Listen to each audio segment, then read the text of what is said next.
And today it's International Women's Day, in fact, so we're focusing on the women in this presidential campaign, the candidates, the spokeswomen, the activists. And for more on this, I'm joined by Elena Casas. Happy International Women's Day to you, Elena. The activists, all these different people getting involved. Tell us more. Who are the significant ones? Well, who's the most important woman in Nicolas Sarkozy's campaign team, Le Figaro is asking today? They reckon it's his spokeswoman, Nathalie Kosciusko-Morizet, whose name I hope I've pronounced correctly. Now, they say his campaign is mired in a rather large assortment of problems, of course. It's kind of flailing and failing to take off, of which one of the worst is that he's perceived as being out of touch with ordinary people, being president of the rich. And they reckon that she might be part of that problem. She's known for being rather bourgeois. She seems quite out of touch generally. She's famous for wearing Hermès shoes and things like that. And she dug herself into a hole last week when she was asked on the radio how much the Paris metro ticket costs. And she says €4, whereas it's how much, Stuart? Just over €1, isn't it, for one ticket? It's $1.70. So it's more than Stuart that. is a little bit less out of touch. I have probably. my monthly pass, you see, so there you go. Well, you at least probably a bit less out of touch than Nathalie Kosciusko-Morizet. Now, she's been interviewed by today's Le Figaro, and they actually ask her straight out if she thinks she's about to lose the job of spokeswoman because she keeps making gaffes. Now, she says that she's not concerned about that she's just hoping to win over the French public to Nicolas Sarkozy's ideas, and she isn't worried about her own career. But the paper reckons if she keeps making gaffes like that, his campaign is going to be a woman down quite soon. I'm glad I didn't quite get that caught out, at least. What about the most important woman in François Hollande's campaign team, then?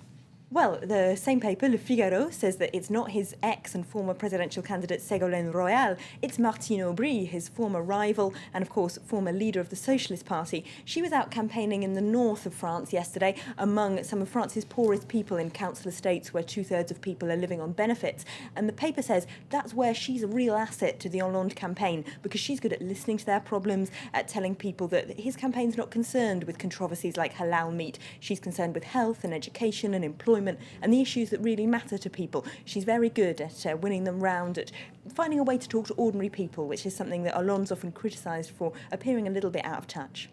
Now, of course, there are also women presidential candidates too, of course, most notably, I suppose, Marine Le Pen. She's set to announce proposals aimed at women today. Do we know what she's going to say? Well, she seems to have taken a leaf out of the American Conservatives' book. She plans to announce that she doesn't want abortions to be paid for by the French state anymore later today. Now, this sort of question about abortion and contraception, huge issues in the US. In France, it's a bit of a non-issue, so I'm not totally sure if this is a vote winner, but L'Humanité calls her the woman who hates women in their paper today, because she's made that announcement.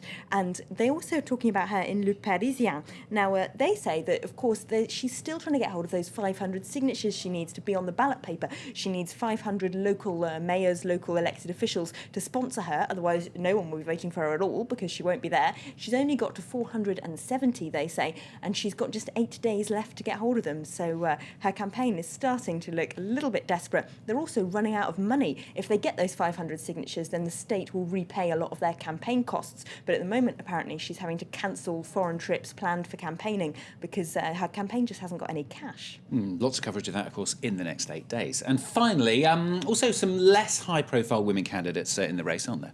Yes, let's not forget Marine Le Pen isn't the only woman running for the French presidency. There's the environmentalist Eva Joly, who's doing pretty badly in the polls, on about 5%. And the far-left candidate, Nathalie Arthaud, she's running for a Trotskyist party called Workers' Struggle, and her voting intentions in the polls are at less than 1%. But she does have those all-important 500 signatures that Marine Le Pen doesn't, and she proudly handed them in to election authorities yesterday. Luke Brown reports. For Nathalie Arthaud, this is a symbolic moment. She's a revolutionary Trotskyist and she's here to knock on the door of one of France's most powerful institutions, the Supreme Court. In her hands, the backing of local dignitaries vital to any campaign. In all, she and her party, Workers' Struggle, have gathered 521 of the precious signatures. They don't necessarily share my ideas, but this democratic gesture, they allow me and they allow the workers' struggle to take part in this election. Yes, it is a relief, because it's never easy. This is Nathalie Arthaud's first presidential campaign. She's taken time off from her job as an economics teacher to meet with workers facing layoffs across France. Keeping these jobs is a drop in the ocean. You have to force the businesses.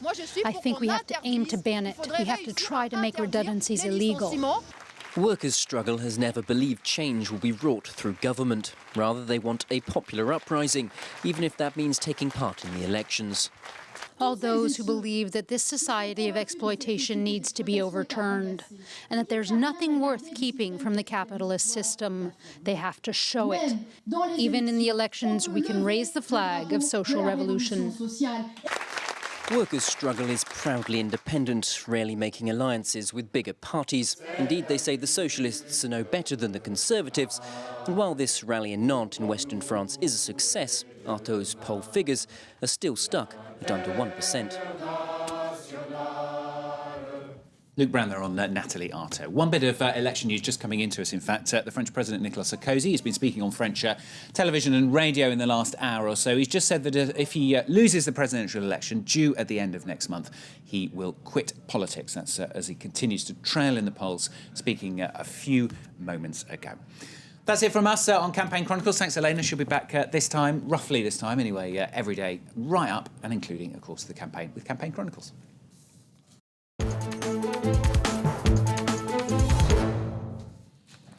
Now, I'm sure you use a mobile phone. If